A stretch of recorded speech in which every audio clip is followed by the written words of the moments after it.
The bells of King's Landing tolled a dirge as the city shuddered beneath a colored dusk. The sky swollen with storm clouds that crawled in from the sunset sea like mourners come too late. Smoke from 100 hearths drifted upward in lazy coils, unaware of the dragon's breath slumbering deep beneath cobble and vault. In the Red Keep's highest tower, beneath banners that still bore the snarling lion of House Lannister beside the crowned stag of the rebel king, Ser Jaime Lannister paced a groove into the rush-strewn floor. He had already torn free the gilded cloak of the Kingsguard. What use was white cloth when the realm it swore to protect lay drowning in crimson? And his hands would not stop shaking. With each nervous breath, Jaime tasted copper, the phantom flavor of blood long since washed from his blade, the taste of oaths broken and a name forever blackened. Below, in Maegor's holdfast, his king raved. Aerys' voice echoed through stone corridors, thin and cracked, sounding to Jaime like the shriek of a rusted hinge.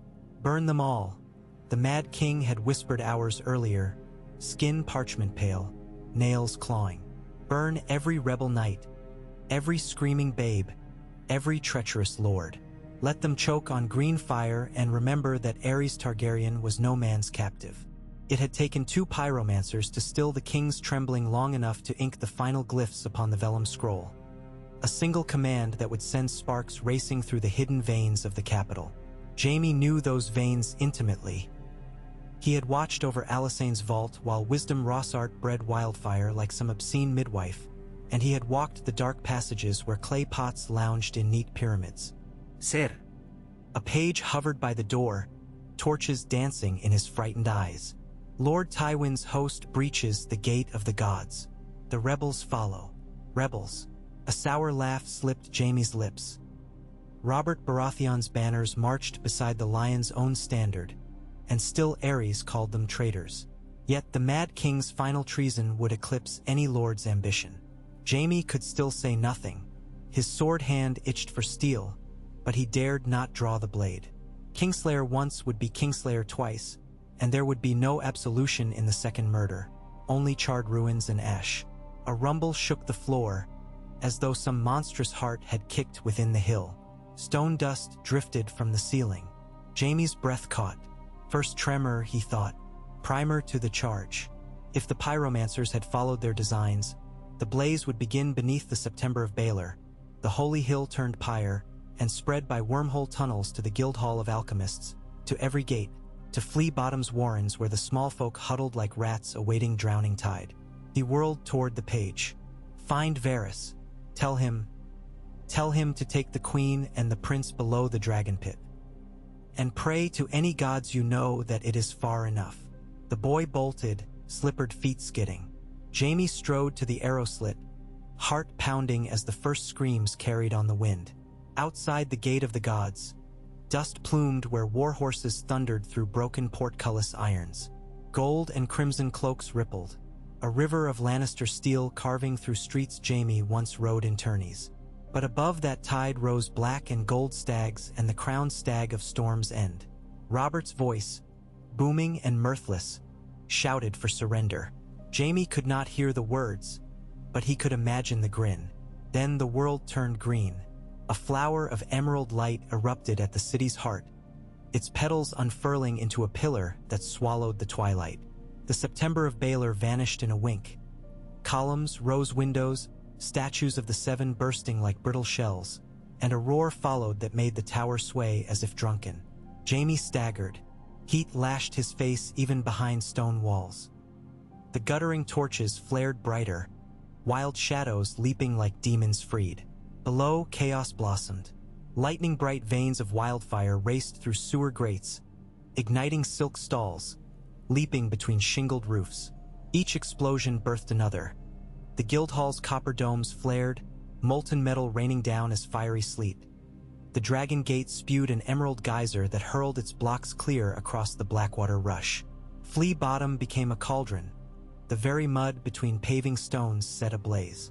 Men and women drowned in fire that burned water as eagerly as flesh. Jaime's knees buckled. He had imagined a blaze, but imagination proved a timid thing beside reality. He thought of Elia Martell's children sleeping in Maegor's holdfast, of the queen alone in her chambers, of the small folk who would curse Lannisters and Targaryens alike in their final breaths. The city you meant to spare, Kingslayer. Yet still you stand. Still you choose. With numb fingers he drew his sword. Its whisper of steel was drowned in a thunderclap as the white sword tower's western face blew outward. Flame licked through the breach, a serpent seeking fresh air. Jaime flung himself into the corridor, smoke swirling behind him. Marble tiles cooked beneath his boot soles, each step blister-hot. He had to reach the throne room, had to make Aerys end it. If that end must be blade through throat, so be it. Down spiral stairs Jaime flew, cloak trailing sparks. Servants and guards fled in tangles, some already aflame, their screams ragged. Wildfire's sickly scent, pine and rot, filled every passage. The rampart windows glowed as if dawn had come within the walls. Through one high arch he glimpsed the dragon pit. Its great dome cracked like an egg, green fire seeping from the fissures. Dragons of brick and mortar would never rise again. He burst into the throne room. Iron swords and axes, twisted into a seat of agony, glimmered in the unnatural light bleeding through shattered windows. Aerys Targaryen stood before his iron throne, arms outstretched, hair whipping like pale straw in a furnace draft. His eyes shone with rapture. "It is beautiful." His voice cracked, joyous. "Do you see, sire? The dragon's true roar. They thought me mad. Yet fire is the only mercy this city ever earned." Flames foamed along the walls, licking banners to cinder. Jaime advanced, sword raised. "Your grace, we must flee. The wildfire will consume the keep. There is still time." "Time!" Aerys laughed, flecks of spittle catching fire in midair. "Time burned the moment I was betrayed. I am the last dragon. I will die as dragons should, amid the screams of my enemies." Another detonation shook the hall. Iron swords screeched as the throne warped, metal teeth curling.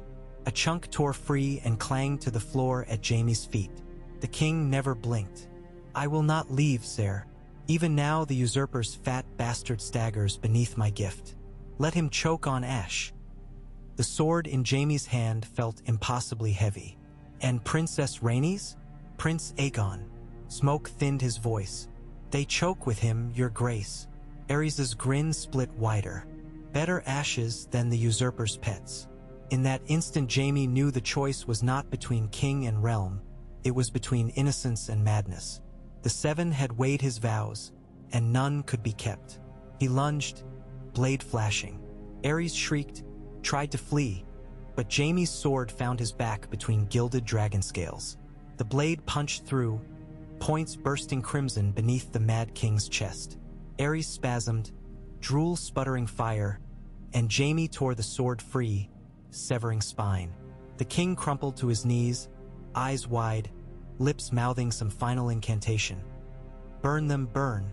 Then he slumped forward upon the cooling iron of a sword's hilt protruding from the throne. The room went silent save for crackling banners. Jaime stood over the corpse of the last Targaryen king, heart hammering so loudly he feared it might call down more fire. Smoke filled his lungs. He sheathed his sword and staggered toward the doors. The corridor outside had become a furnace corridor. Marble tiles glowed cherry red. Fresh blasts roared through unseen ducts, sending jets of green fire spouting from ornamented lions' mouths. Jaime wrapped his silk cloak around one hand and smashed a lattice window. Night air fans smoke aside only to reveal hell. Half the city lay leveled, rooftops gone, streets gouged into glowing trenches.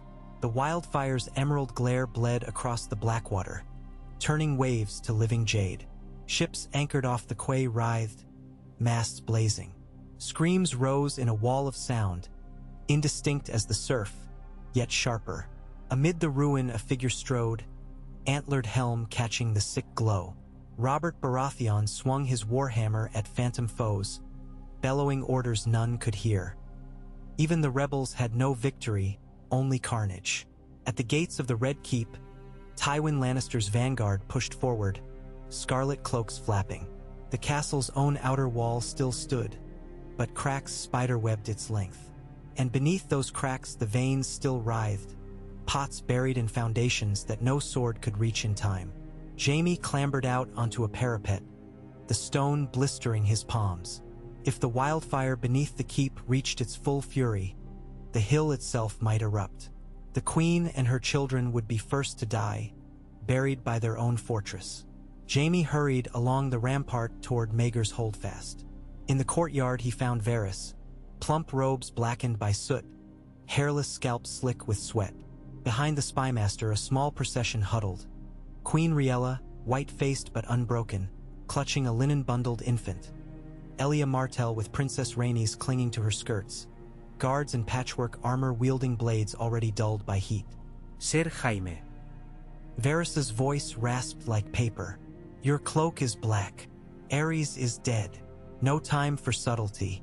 The wildfire will not stop. We must leave the city. Riella's eyes brimmed.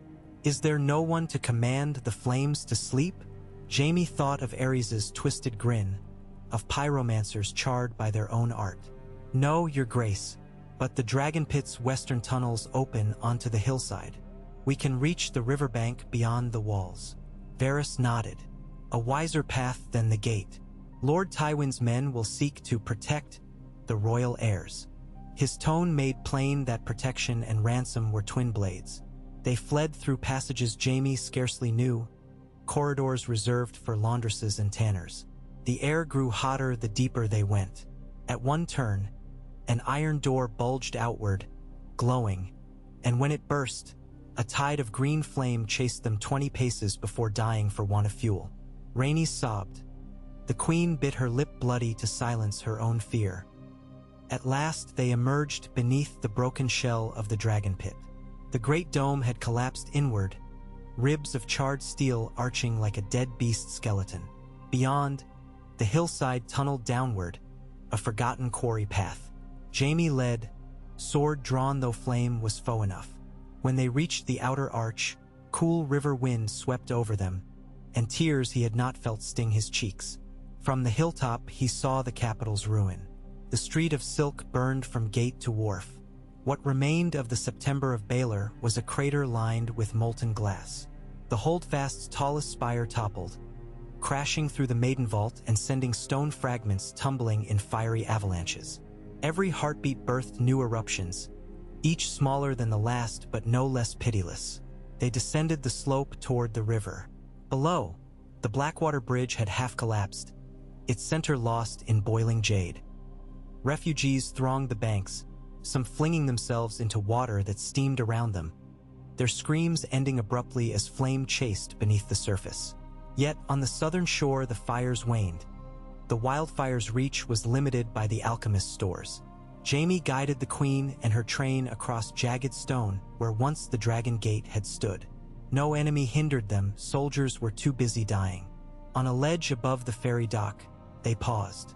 The city howled behind them, a wounded animal that would never heal. Riella cradled the infant prince to her breast, rocking though he slept. Elia's cheeks glistened, yet her amber eyes smoldered. Rhaenys watched the burning skyline with solemn fascination, fingers curled about Jaime's bloody cloak hem. Sir, Varys murmured, the kingdom will need a tale to explain this night. Jaime's laugh grated. A tale where the lions saved dragons from fire? No one will believe it. Perhaps not. Varys's smooth hands folded. Yet the realm needs hope, and princes need Kingsguard. His glance flicked to the queen. What oath will you swear now, sir? Jaime looked upon the wildfire-lit ruins, thought of the king he had slain and the city he had failed to save. Oaths had broken like dry twigs tonight, and honor smoldered with them. Yet in Elia's gaze he saw a spark refusing ash. Perhaps some vows still had worth. I will keep them alive, Jaime said, even if the whole realm burns. With dawn, if dawn ever came, ashes would settle upon the scorched bones of the capital, and new kings would squabble over ghosts. But for this night, the Kingslayer bore queens and children to a riverbank sanctuary, while wildfire's emerald glow flickered behind them like the dying eye of some ancient god. And as the Blackwater carried the echo of screams out to sea, Jaime wondered whether any song could rise from such ruin, or if the doom of dragons had finally found its echo in the doom of men. Night bled into a sickly dawn, the horizon bruised with drifting columns of jade-tinged smoke that blotted the sunrise like a mourner's veil. Jaime Lannister stood knee-deep in river-reed mud on the southern bank, the hem of his cloak charred and stinking of pitch, and watched the capital die by inches. Wildfire still burrowed through hidden cisterns below the Red Keep. Every few heartbeats a dull thump rippled underfoot, followed by a bloom of green that spat shattered masonry into the pallid sky. The Blackwater itself steamed, a gray exhalation that smelled of scorched fish and dissolved flesh. Rafts of debris, roof beams, casks, the occasional corpse in scorched mail, knotted against the upriver pilings, creaking like ghost ships denied the sea. Behind Jaime, a ragged encampment sprawled among low willows and blackberry thickets. 90 souls, no more, had followed him and Varys down the quarry path in the dark. Washerwomen and scullions, 2 maesters, a half-dozen gold cloaks whose badges had melted into shapeless copper, and the royals themselves. Queen Riella dozed in a makeshift lean-to of blankets propped on or staves, Aegon swaddled at her breast. Elia Martell sat close, murmuring Dornish lullabies to Rhaenys, though the girl's eyes remained fixed on the blazing skyline with the solemn intensity of a child watching a pyre for signs of resurrection. Varys circulated like a pale moth, whispering reassurance, counting stores. For skins of river water, a sack of barley, smoked lamprey filched from the castle larder, and scrawling names into a damp ledger lest the dead be forgotten in rumor. He treated Jaime with careful deference, neither praising nor condemning the Kingslayer's deed, as though the blade that felled Ares was simply another column in an account book. Toward mid-morning, the first outriders appeared. Mailed men astride lathered coursers, crimson cloaks plastered to their backs with ashmud. They reined in at the edge of the willow brake, gazes flicking from royal banners hastily inverted to plain linen to Jaime's soot-blackened armor. The lead rider, Ser Kevin's son Lancel, too young yet for riot lines, raised a hawking signal and galloped back upriver, splashing through shoals teeming with boiled carp. Jaime exhaled. The shadow of his father crept closer with every hoofbeat. He found Varys by a felled alder, quill tapping his lip. "Soon my lord father will march the full column across the bridgehead," Jaime said. "If we mean to keep the queen safe, we must decide now how far we'll bend." Varys dipped his quill. "Few swords remain bound to the dragon banner, Ser. Fewer still whose loyalty Tywin cannot purchase with pardon, land, or fear. The safer road lies in bending just enough." "No road is safe," Jaime muttered, but he strode off before the eunuch could purr agreement. They came at noon, a spear point of bright armor blotched with chalky dust, banners limp in the windless heat. Lord Tywin rode at their head in full war panoply, the lion helm under one arm. His crimson enamel cuirass cracked where falling stone had dented the steel. Dust powdered his hair silver. When Jaime approached, he saw no flicker of relief in the pale green eyes, only appraisal, as though his eldest son were one more figure in a ledger of losses. "You survived," Tywin observed, voice cool as ice shed from a mountaintop. "A rare fortune. Luck, perhaps," Jaime said. "Or choice. Choices we shall discuss. First, where is the queen?" Jaime gestured. Riella stood now, spine rigid, the sleeping babe clasped tight. Tywin's gaze drifted over her and settled on the boy swaddled in yellow silk. "And the prince?" His tone weighed the child like coin. "You have done well, my son." Jaime heard what went unsaid. A living Targaryen heir might fetch peace, might buy clemency, might justify Tywin's late turncloak assault as rescue rather than treachery. Jaime's gorge rose. "The queen is under my protection." "Indeed," Tywin's eyebrow twitched. "Protection implies capacity. At present, your only sworn blades are washerwomen and pyromancers' orphans. My legions remain intact. Present her grace to Lord Robert and ensure our house stands foremost in his mercy." "Robert holds the city?" Jaime asked. Behind him the skyline cracked anew. A small tower disintegrated, hurling black flecks into the copper haze. "Whatever remains of it." Tywin's glance flitted toward the smoke column. The usurper searches for the royal corpses. Imagine his surprise when the queen arrives intact. A generous gesture. Generosity. Jaime pictured Robert Baratheon. Bloody, soot-streaked, already drunk, raving at ashes, triumphant in grief. Would Robert spare a queen whose husband had burned tens of thousands and nearly took the realm with him? Would he spare a prince who could become a rival claim? If mercy lived in Robert's thundering heart, wildfire had not burned it. But Tywin saw only leverage. Her grace will not go as hostage, Jaime said. Tywin's lips thinned. A hostage ensures peace.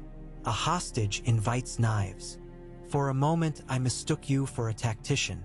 The Lord of Casterly Rock inhaled through flared nostrils. Very well. You will escort the queen to the rebel camp under flag of peace, as her sworn shield. Lord Eddard has circled from the east. Jon Arryn holds the high road. You will present the child to them and claim sanctuary for his mother, reminding all that Lady Lyanna lies dead, and a mother's loss is a wound Robert dare not deepen. The Lions will oversee transition.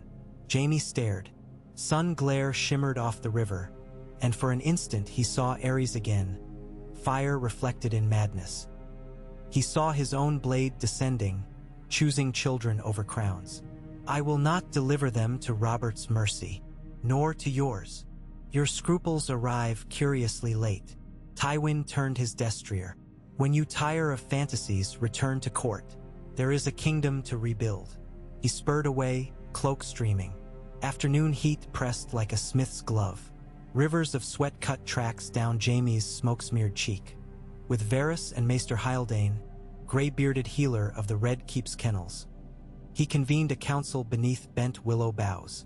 Riella attended, pallid but resolute. Elia kept the children close, a hand on each small head. The rebels will not linger, Varys warned. Lord Tywin moves swiftly to claim the city's bones. If we stay here, we become tokens in his game. To flee invites pursuit, Jaime countered. Not if we fly where lions balk. Elia's voice rang thin but steely. Dorne will shelter us. Your brother gathers his banners against the rebels, Haldane said. The South Road may already be barred. Then see, Jaime offered. Driftwood skiffs the estuary. Smoke upon horizon, a washerwoman panted, rushing into the grove. Steeps, sir. Striped hulls, stag banners, rowing hard. Jaime broke through reeds to the water's edge. 3 longships hugged the southern shore, oars dipping swift, prows carved into grinning stags. Baratheon men, certainly. On the lead deck stood a tall figure in boiled leather and steel half-plate, a hammer slung across his shoulder. Robert himself, helmless, hair matted with ash. His gaze swept the willow thickets until it found Jaime, and even at distance Jaime felt the weight of it. Robert cupped hands to shout. Kingslayer, the river carried the bellow. My compliments on your bonfire. Bring me the queen, and we'll end this charade. Behind Jaime, people retreated deeper into the brush, clutching possessions. Jaime raised both empty hands. She is here under my protection.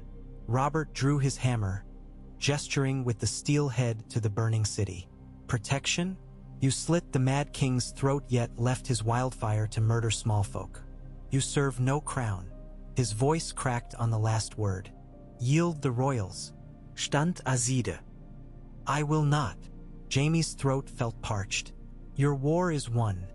The dead cannot be revived. Let the innocent live. Innocent, Robert laughed, raw and hollow. Every griffin chick spawns a dragon. I will not trade a stag's head for dragonfire 10 years hence. He beckoned his rowers. Last offer, sir. Jaime sensed men shifting behind him. Fear, anger, despair. Elia's fingers brushed his forearm. Her eyes blazed. We will run, sir, she whispered. Let the stag chase shadows. But there was no time. The longships slid into shallows. Robert vaulted over the gunwale into knee-deep water, hammer in both fists. 20 men followed, shields raised. Jaime drew his sword.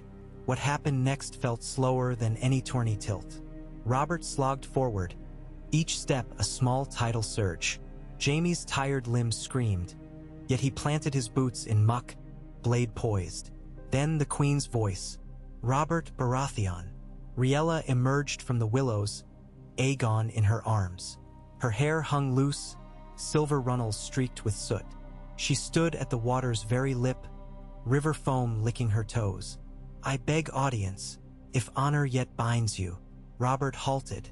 Steam drifted from his hammerhead. "Honor is all that binds me." His eyes flicked to the infant. "And vengeance. The fire you cursed slayed my lord as surely as your rebels steal," Riella said. "Take vengeance upon the dead if it soothes you. I seek only safe passage for my blood." Robert's jaw bunched. Wind carried embers across the river like dying fireflies. Atop the far bank, a scorched tavern roof collapsed in a rumble. "Your blood brought doom," Robert said. "Yet, I loved a woman of your line once." His gaze softened, momentarily. "Lyanna would shame me if I slew children. The queen may depart, if she renounces all claim for her son and unborn issue, and swears exile beyond Westeros." Elia hissed, "Dorne will not see its princess banished." Robert's gaze snapped to her. "Elia Martell, you have my gratitude for sparing my men further bloodshed." The gratitude sounded thin. "The boy is Targaryen. His claim dies here." A hush fell. Jaime's sword hovered. Aegon whimpered, perhaps sensing grief. Riella bowed her head above the swaddled prince. "Spare him, and I swear upon the ashes of my father's throne. He shall never return to claim kingship, nor shall I stir lords to his cause." Robert ground teeth. Oaths crumble beneath hunger for crowns. Yet the hammer lowered a handspan. Ser Jaime estende a surente. "If Dragonspawn stirs revolt, your life answers." "I accept," Jaime said without thought. "I will guard them beyond the narrow sea." Varys stepped forward, splay-footed, palms raised. "A generous accord, your grace." Already the spider spun. "The queen's party will sail on whatever vessel remains seaworthy once the harbor is cleared. You may name escort knights to witness their departure." Robert studied Jaime. "See you keep your word." He turned, slogged back to his ship. Before climbing the rope ladder, he paused. "The city needs healers, water, mercy. I march to the ruins. Pray the gods we are not poisoned by your wildfire's smoke." The longships shunted off, oars dipping. Jaime exhaled and nearly collapsed when the river's cool slap reached his thighs. Behind him, the willow grove exhaled as one. That night, wind shifted and blew smoke out to sea. Stars limned the sky like scattered salt. On a shingle beach south of the Butchered Bridge, Jaime supervised lantern crews retrieving a decrepit cog, Mad Maiden, from silt. Her hull leaked like a strainer, her mast cracked, yet she alone floated near intact. Gold cloaks hammered boards over holes. Maesters brewed pitch from tar barrels rescued upriver. By moonrise, a single patched sail fluttered, bearing no sigil. Riella insisted on helping lash planks for a cradle crib. Every strike of mallet stole her breath, yet she smiled when the cradle stood ready below the aft castle awning. Elia sorted through salvage for children's clothes, found only a singed septus shift, and tore it into tunics. Rhaenys tried to help but wound up oily. She laughed nonetheless. For that hollow laughter alone, Jaime cursed the Mad King anew. Varys produced parchment and a crabspawn quill. A letter of safe conduct from Lord Robert. He handed it to Jaime, and a list of ports to avoid. "Some lords will name price upon your heads once ravens fly. Others will seek hostages. Sail first to White Harbor, take on fresh water, then cross straight for Bravos.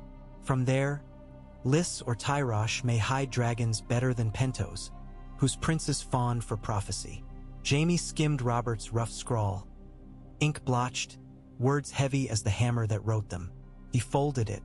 "If I set foot in White Harbor, Ned Stark will clap me in irons. Not if Lord Aaron rides herd." Varys adjusted his cuffs. "Besides, hunger and thirst have silenced great grudges before. These children stir pity even in stony hearts."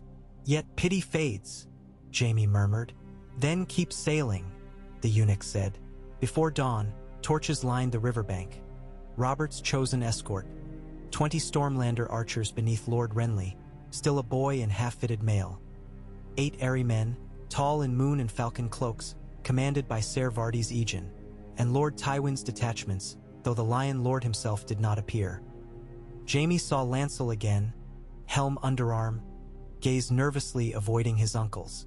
Riella, Elia, the children, and a retinue of 5 washerwomen plus Maester Haldane boarded first. Varys bowed, hands tucked. I regret I must remain. Someone must serve as memory for the dead. His eyes glimmered.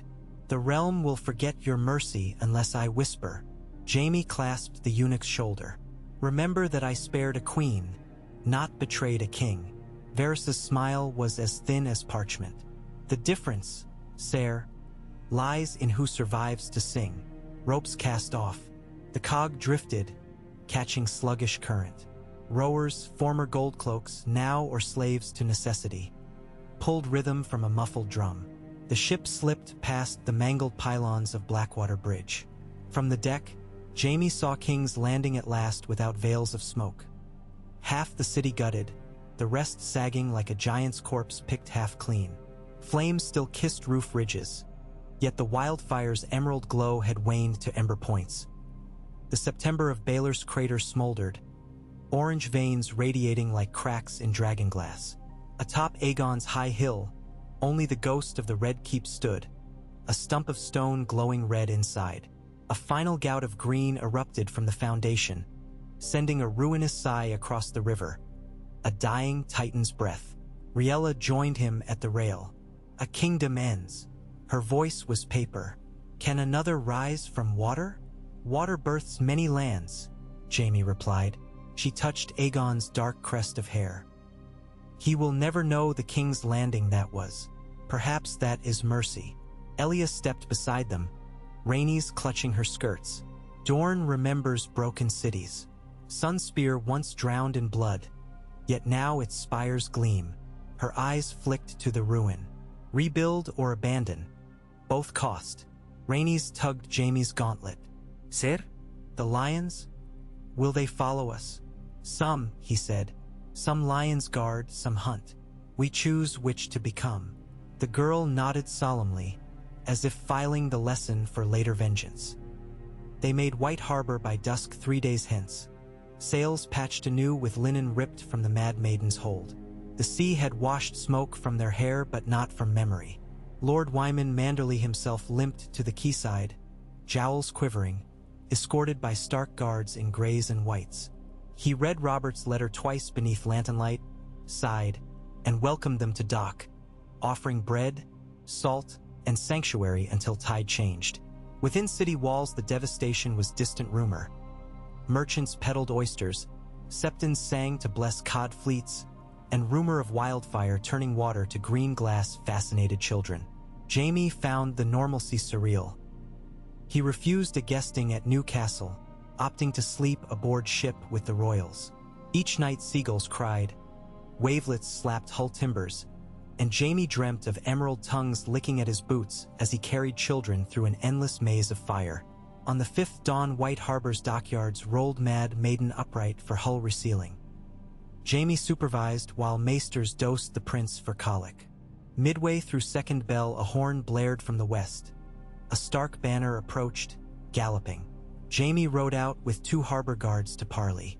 Lord Eddard Stark of Winterfell reigned at the causeway, wind tugging his woolen cloak. His face looked carved from driftwood, new lines, eyes red-rimmed.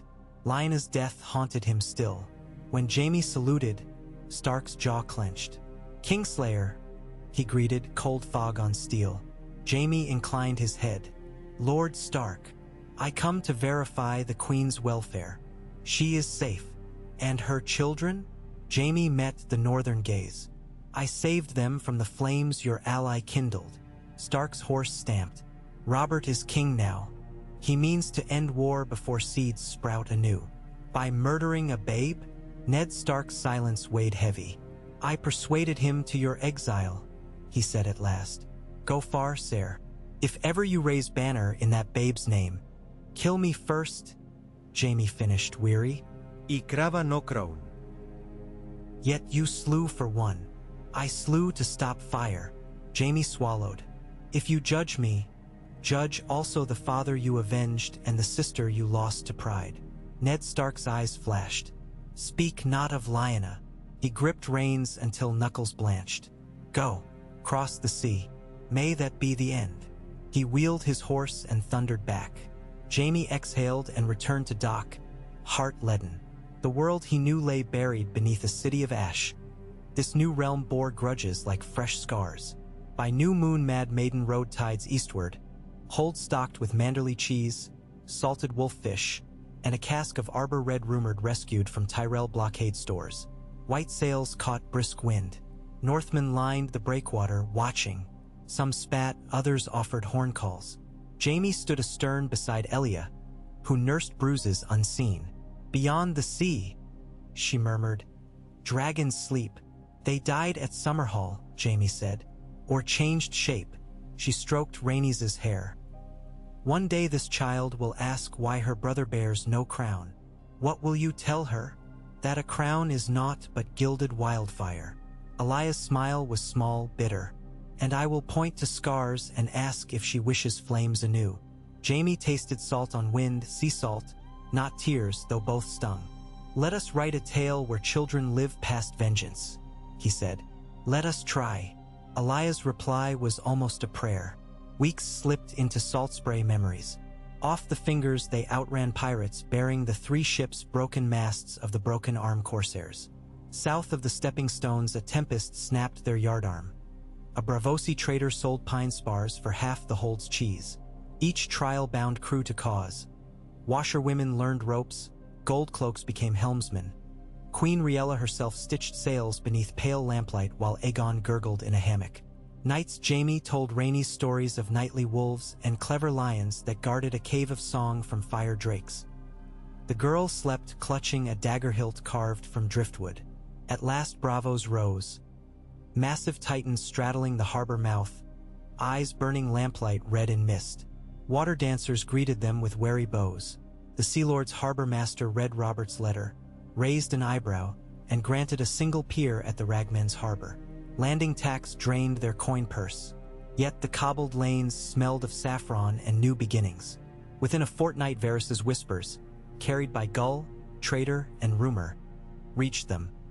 Lord Tywin served now his hand. Robert crowned in the Great September's charred shell vowed to rebuild the city for love of the realm. The faith blamed wildfire on Targaryen heresy. Small folk dubbed Jaime Ash Knight for saving children yet failing city. Songs sprouted, half lies, half hopes. One claimed Aerys' skull cracked open by wildfire mid-curse. Another told of a lion who slew dragon but could not slay guilt. Jaime listened from tavern corners, hood drawn, letting myth weave its cloak. They found refuge in a modest manse along the moon pool, painted with cracked purple glaze. Jaime negotiated with a kindly magister who loved Lannister gold. He still possessed a single chain melted half away but recognizable. Riella's cough worsened in the damp harbor fog. Maester's brewed pepper tea. She spent hours gazing east over the lagoon, murmuring to unborn dreams. Elia organized tutors, a summer islander for languages, a Norvashi armsman for Rhaenys' balance lessons. Life stitched itself from ragged cloth. Spring spilled dawn light through latticed shutters when Jaime woke to frantic knocking. He crossed the tiled atrium barefoot, sword belt in hand. A sailor from Mad Maiden knelt, breathless. War, he panted. Across the narrow sea, Tyrosh and Pentos quarrel. Sea Lords weigh allegiance. And, Jaime asked, Spais roam bravos, sir. Some wear red stag badges, others lion. They scour for Targaryen babes. Jaime's pulse quickened. He ordered double guards, packed provisions, readied emergency flight by canal. That eve, by candlelight, he found Elia drafting letters to Doran. Rhaenys slept curled with a wooden cat. Aegon gurgled in cradle. Jaime hesitated. Trouble? She asked. Always. He leaned against the lintel. They hunt dragons still. Then we learn to fly between spears. Elia sealed her scroll. Bravos may not shelter us long. We could sail to Carth, or hide in the disputed lands, or deeper across the summer sea. Jamie looked at the boy's soft skin, tiny fingers reaching for unseen stars. Wherever we go, war follows. Not war, Elia said. Legacy. She rose, stepped close. You carry one too, Kingslayer. He flinched at the name. A cursed mantle. A mantle can warm or smother, she replied. Choose how you wear it. Jamie met her eyes. In their dark fire, he saw not wildfire but stubborn life. He saw his own reflection not as Ash Knight but as guardian. Oath made anew. He straightened. We sail with the next tide. Small ship, no banners. West first, fool pursuers, then south. Elia nodded. I will prepare. Before dawn, pale fog cloaked the moon pool, shrouding gondolas and marble bridges. Jamie carried Aegon wrapped in a wool cloak. Rhaenys held his free hand, whispering restraint to the wooden cat hidden in her sleeve. Elia led, bearing a satchel of Dornish letters and 2 daggers bound in silk. Behind them glided 2 sellswords sworn by coin and conscience to Elia's quiet command. They reached the private wharf where Mad Maiden, now rechristened Quiet Isle, rocked under fresh paint. Rowers loaded sacks of barley, casks of water. One sellsword scanned pier shadows while the other tested lines. Jamie watched the statues of the Titan as they passed beneath.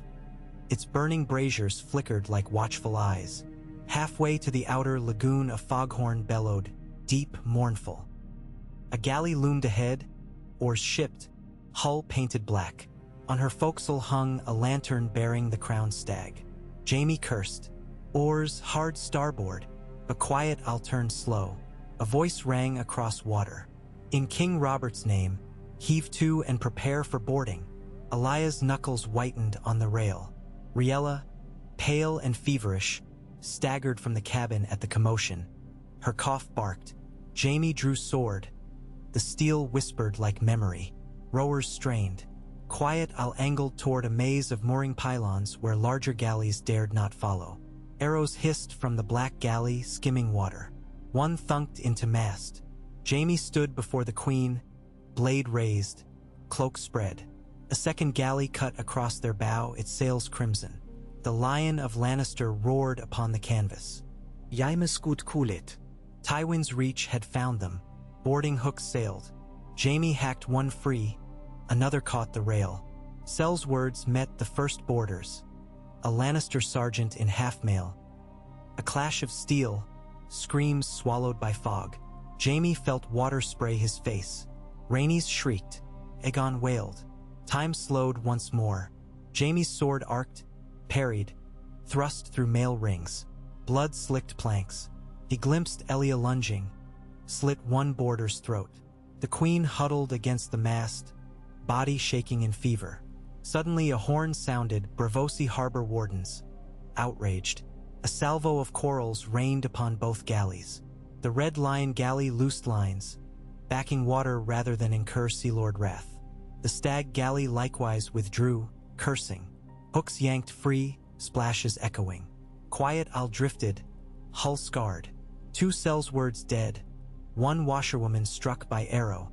Her blood joined river's ink. Jamie's arm trembled. Yet the children lived. Braavosi patrol crafts escorted them beyond lagoon boundary at spear point, then waved them seaward. Do not return. Oath broke. Exiles anew. Days blurred. Rotten sailcloth patched with hide. Aegon's feverish cries soothed by Hyldane's bitter herbs. Rhaenys learning knots between weeping bouts. Riella's breath shallow, each rattle a countdown. South they sailed, hugging coastlines, steering by stars. One dawn the queen's breath failed. She passed in her bunk, lips parted as if to sing of summer meadows. Haldane closed her eyes. Jamie carried her wrapped in gold-embroidered blanket to the stern. Elia murmured words in High Valyrian as they consigned her to the waves. Aegon wailed until lungs tired. Then hush settled over all. Jamie stood long at the rail, salt drying on lashes. He had slain a king, he had failed a queen. Yet he held a prince alive, and a princess and a promise. He swore the promise again to the sea, to the stars glimmering like dragon eyes in dawn's light. In the disputed lands, they found refuge at last. A small stone holdfast, once freehold garrison, now ivy-choked, overlooked the golden fields where Triarch's wars had scarred soil into ridges that sprouted crimson poppies come spring. A mercenary captain named Miles Toyne, descendant of Blackfire exile, leased the keep for coin and for the romance of guarding Dragonseed. He respected swords, not crowns, and thus did not bow but shook Jaime's hand. Seasons turned. Wheat rustled under hot wind. Jaime drilled Rhaenys with wooden weapons, balanced Aegon atop oil barrels, telling him dragons once learned to ride wind before they could walk. Elia wrote letters that vanished on merchant caravans, weaving nets of allies across Stepstones and Dorne. Rumor of golden-haired knight guarding Silver Prince reached Volantis and beyond. Some laughed, some plotted, none dared confirm. One autumn dusk, as copper leaves spiraled down the courtyard wall, Jaime sat mending a practice shield when Varys emerged from dusk like a conjured shadow. The eunuch bowed, eyes reflecting torchlight. "Sire," he whispered, "the game begins anew. A lord of Storm's End drinks too deep and dreams of dragons. Across the sea, a magister boasts he holds the last Targaryen heir. Pieces move." Jaime nodded, weary yet resolute. "Let them move. We shall not. Every piece moves, sire." Varys' smile was gentle. One day the prince must choose what kind of dragon he will be. Jaime looked toward the nursery window where Aegon's laughter rang as Elia tickled him. "When that day comes, perhaps the world will be ready. Or aflame once more," Varys said. Jaime rose, the mended shield in hand. "Then I shall be the sword against the fire." He walked toward the keep, toward family not of blood alone but of shared exile and promise. As torches flickered in twilight and the distant roar of the narrow sea carried echoes of wildfire that would never be forgotten yet perhaps, just perhaps, might one day be forgiven. Mist sharpened to the keen bite of winter by the time quiet isles patched hull nudged the sandy strand beneath the ruins of Kohiri's hold. Dawn came late on the eastern coast of the disputed lands. Long before the sun dared breach the charcoal hemming of the horizon, owls still cried in the raised orchards and chill draft crept among the ash-gray pillars where once Valyrian overseers had counted coin and branded slaves. Jaime Lannister leapt down first, boots squelching into black loam veined with ancient glass. He drew a long breath, sword hand at ease in the familiar weight of his weather-scarred gauntlet, and surveyed the place that would, for however brief a heartbeat, call itself sanctuary.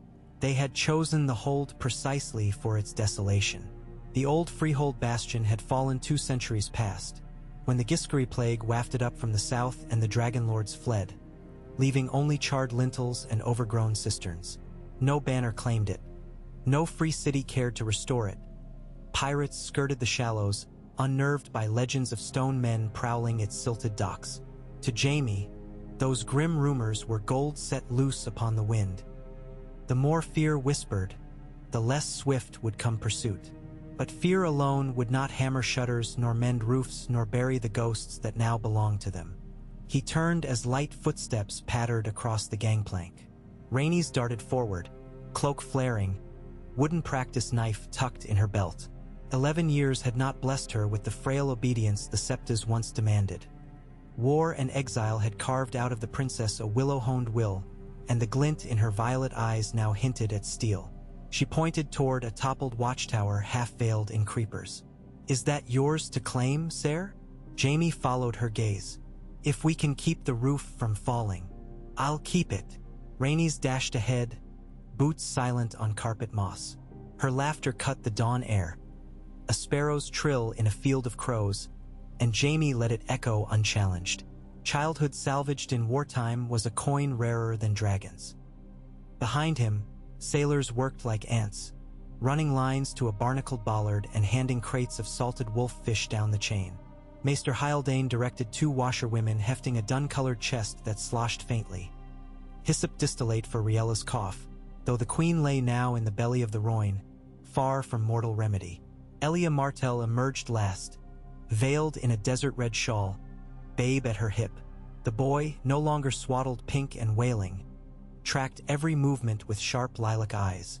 He had grown into sturdier limbs, a jerking curiosity that demanded the world surrender its secrets. Elia shifted him as she spoke. 3 weeks of hard labor, perhaps 4, and the inner keep will stand watertight. Jamie wiped salt mist from his stubbled jaw. We have coin enough for tools, if Toyn's men return. They will. Elia's certainty bore the weight of desert stone. Miles Toyn loves wagers. He considers our survival the greatest wager of the age. So long as he does not switch tables. She smiled, thin, weary. A captain who craves legend tends to finish his own story, and a Blackfire descendant will not squander a chance to guard a future king. Jamie's gaze slid to the child. Aegon, though they seldom dared whisper the name, had sprouted a shock of moon-pale hair that refused combs. He sucked chubby fingers, oblivious to prophecy. Jamie's chest tightened. 7 help him if prophecy ever reached those ears in anything but bedtime tales. The first week passed in a furious assault against rot and vine. Jamie led the labor, bare-armed, swinging a woodcutter's axe where once he had flourished tourney lances. The raw thud of blade through oak steadied thoughts that too often drifted toward emerald infernos and crimson cloaks. By moonrise each day, his muscles burned, but he embraced the ache. Pain earned by toil, not regret, carried no chains. Rainey's took charge of the dovecot, shoeing half-wild pigeons, mending wicker flight cages with twine, and coaxing the meekest birds to roost upon her wrist. When Jamie questioned the necessity, she replied with a conspirator's shrug. Messages outrun swords. Even at 12, the girl reasoned like a tactician. Jamie taught her the short sword between chores, running drills until cowpeas boiled for supper. She accepted bruises as medals, grinning despite split knuckles. Elia oversaw stores. Barley counted grain by grain, acorn flour tested for weevils, casks of river wine resealed with rendered beeswax. She rose before dawn to chart each ledger, yet found time to tutor Rainey's in Giscari numerals and lull Aegon with Carthene sea chants. Jamie watched her sometimes, remembering tales of delicate Dornish flowers wilting in heat, and marveled how war had transformed blossoms to bramble. Nights fell hush, wolves bayed distant. On the 7th day, a storm rolled across the stepstones, blowing shards of lightning over the Vergai hills. Jamie climbed the western parapet to make repairs and spotted sails on the horizon. 2 curves, striped in yellow and green, oars retracted. His pulse tripped. He descended to the old armory, seized a burnished horn, and sounded 3 short blasts. The camp snapped to readiness, Toyn's training showed. Dozens of sellswords boiled from stables, cuirasses half-buckled, pikes glittering in torch glow. Elia shepherded children down an unobtrusive Sally tunnel. Rain began to spit as Jamie took post at the seaward wall. Lanterns flickered aboard the curves. No banners flew. At half bowshot, the lead ship loosed a small skiff. For cloaked shapes rowed toward the tidal pool. Jamie drew his long sword, new forged by a Valentine smith, lacking lion sigils. Yet flame-touched memory lent it weight. The skiff crunched gravel. A tall man rose, hands raised, reins sliding off an iron half-helm. "Friend," he called in common, the word rich with Stormlander roll. "We bring freight and rumor." Jamie did not lower steel. Name and oath. Ser Harwood Faring, sworn captain to Storm's End. He tipped his helm, revealing craggy lines framing keen hazel eyes. Not mercenary cunning, but soldier's candor.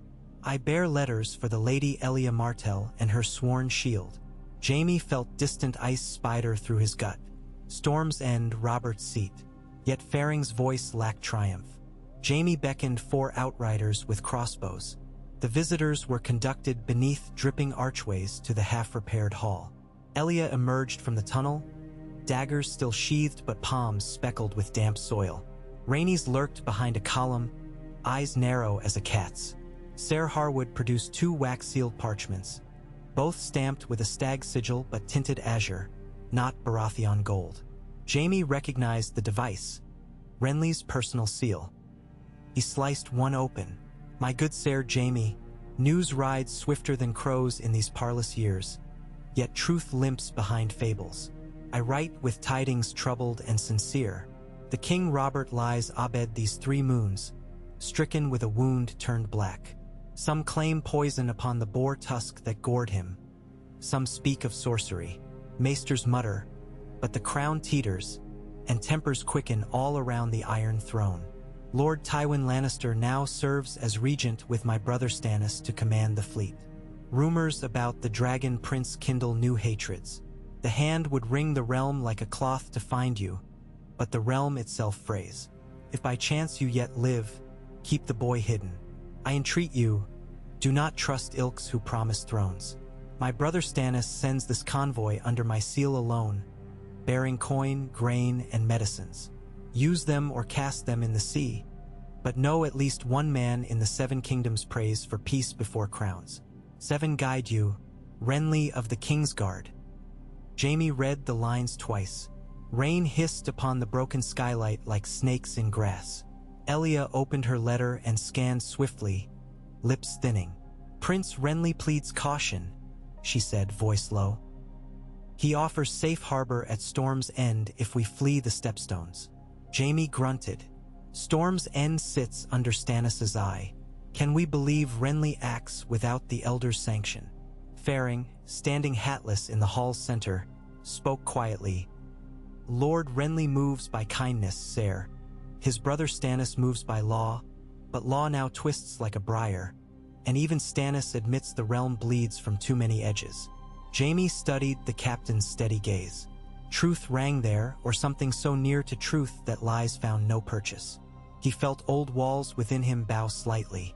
Supplies we accept, he said. Harbor we decline, yet gratitude stands. Faring inclined his head. I'll return with word. The Stormlanders unloaded 6 barrels of hard winter wheat, bundles of rough-spun cloaks sewn with tiny copper stags, and a casket of silver marks minted before the uprising. Jaime distributed bread rations that evening. When Rhaenys bit into a heel, she closed her eyes in silent rapture. Plenty, however brief, soothed more than hunger. It thawed fear locked in marrow, yet the letter's wider shadow clung. Robert's faltering health marked a crack in the granite that had steadied half a realm. If the stag fell, lions and wolves would snap for carcass, and in such chaos rumor of dragon heirs could ignite fresh wildfire. Elia met Jaime on the parapet after midnight. Fog roamed the courtyard. Torchlight blurred it into ghosts. Where will you run when the next fleet comes? She asked. He leaned upon the crenellations. We cannot outrun kingdoms forever, but we need not storm them either. Elia, he added softly, there may be a middle path, one walked by small folk who only wish their children lived to harvest. She crossed arms.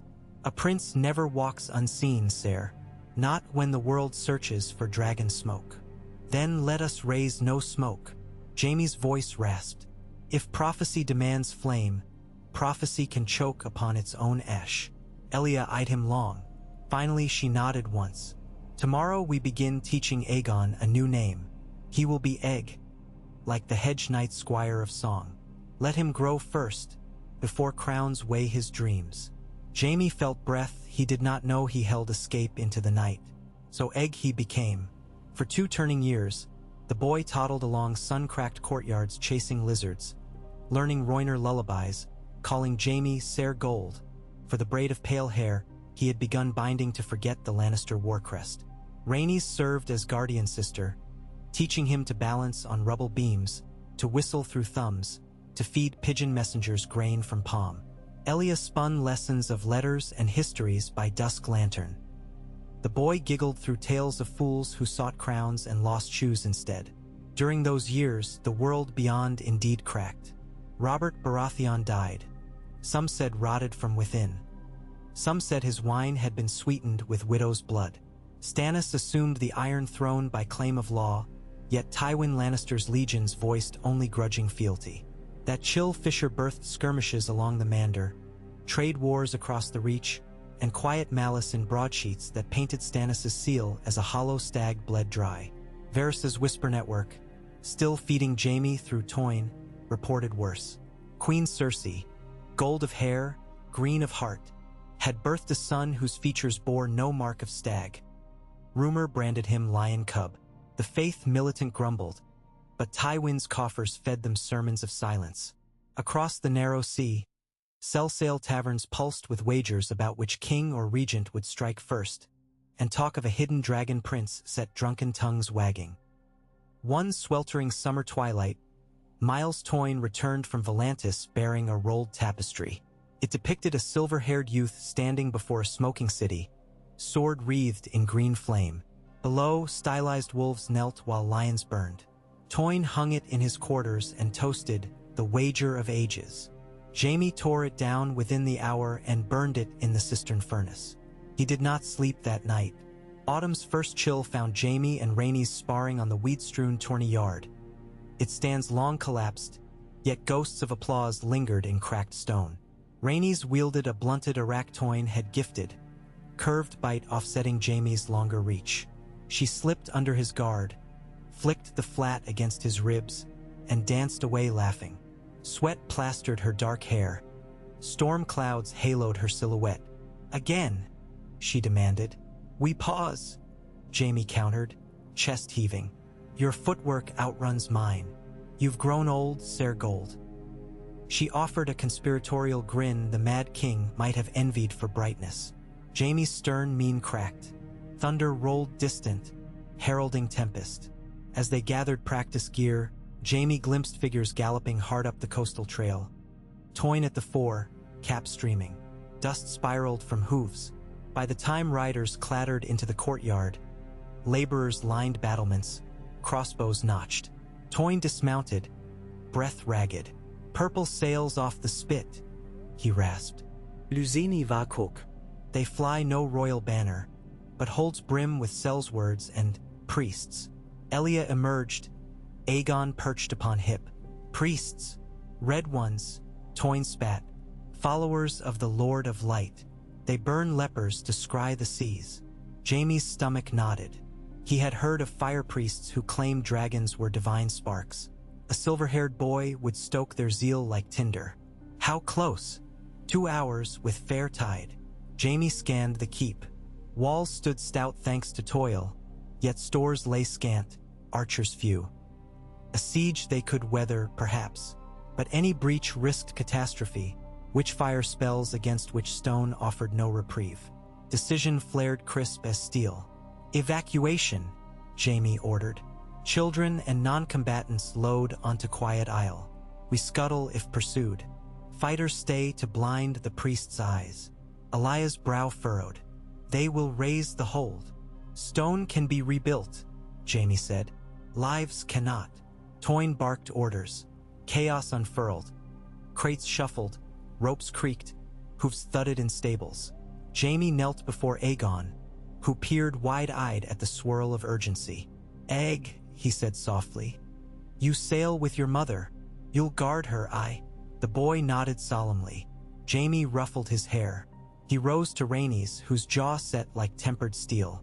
"You go too," he began. "I stay," she interrupted. "I can draw bow and swing steel. Aegon needs you more." "Egg," she corrected, but her anger thawed. "You'll need me too." Jaime cupped her shoulder. "If they breach, you escape through the sea gate and vanish. Promise." After a heartbeat, she nodded. "Within an hour, Quiet I'll hug the tide, loaded near capacity. Sacks of millet, casks of vinegar, bundles of arrow shafts. Queen, prince, maester, laundresses, even 2 goats. Elia gripped the rail as Jaime stood ashore, helm donned. Their gazes clung in silent vow until Toyne urged him to position. On the ramparts, archers crouched behind fresh-hewn merlins. Toyne's Myrish crossbowmen oiled gears, adjusting windlasses. Tension coiled thicker than storm clouds. Purple sails crested the spit at dusk's flare, gilded with setting sun.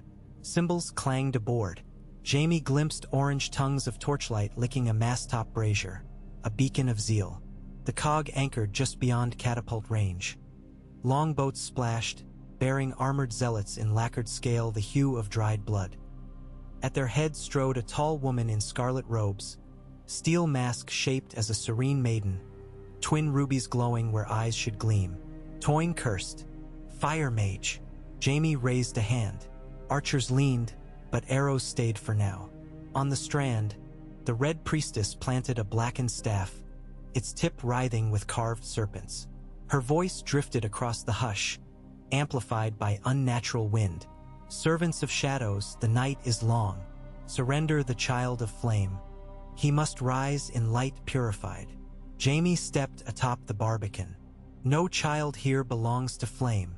The priestess spread arms. All mortals belong to flame, Kingslayer. The title chilled him. How much, then, had rumor carried? Go back to your red god, Jaime shouted. Or test the mercy of quarrels. The priestess lifted her staff. Rubies flared. Behind her, zealots chanted, drums throbbed. She thrust staff into wet sand. Fire burst upward, green fire, too eerily reminiscent of the doom Jaime once fled. The flame coiled but did not burn sand. It shaped images, dragons gnashing, a boy crowned in inferno. The priestess flung a handful of black powder. Sparks traced sigils above the effigy. Toyn loosed a signal arrow. The bolt screamed, slicing through illusion, embedding in the priestess's shoulder. She staggered but did not fall. Zealots roared, surging. Archers answered. Shafts peppered crimson ranks. Battle erupted like thunder's echo. Choral storm, shield clang, guttural chants. Jaime descended an inner stair to meet gate guard. The zealots carried hooked blades, wicked for tearing. Miles Toyn's cell's words countercharged. Pikes braced. Clash at the barbican hissed beneath rising wind. Jaime met the first zealot past the gate's murder hole. A wiry man with shaved head and eyes wild as embers. Their blades clanged. Zealot's fervor outweighed skill. Jaime parried, riposted, steel scraping rib. Warrior fell, muttering prayer. Another lunged. Jaime sidestepped, hamstrung him. The courtyard churned into mire of blood and rain. Lightning split sky. The priestess advanced amid slaughter, staff stabbing air. With each chant, green gold tongues burst from flagstones. Men screamed as armor cooked. Jaime felt heat lash his cheek, raw memory kindling panic, but he clenched teeth. He must end sorcery or all fell. He carved path through zealots, Toyn flanking.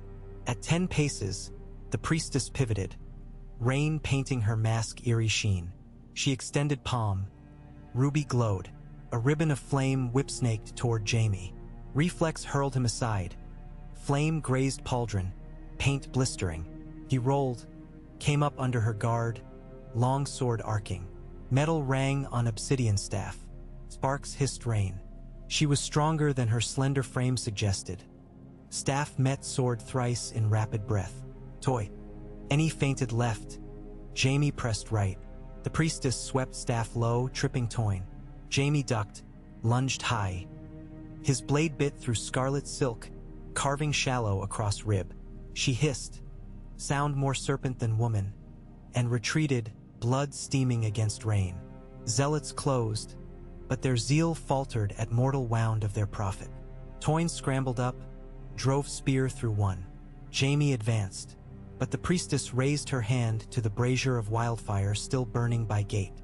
She whispered, and the flame imploded, sucking air, before erupting outward in concussive ring.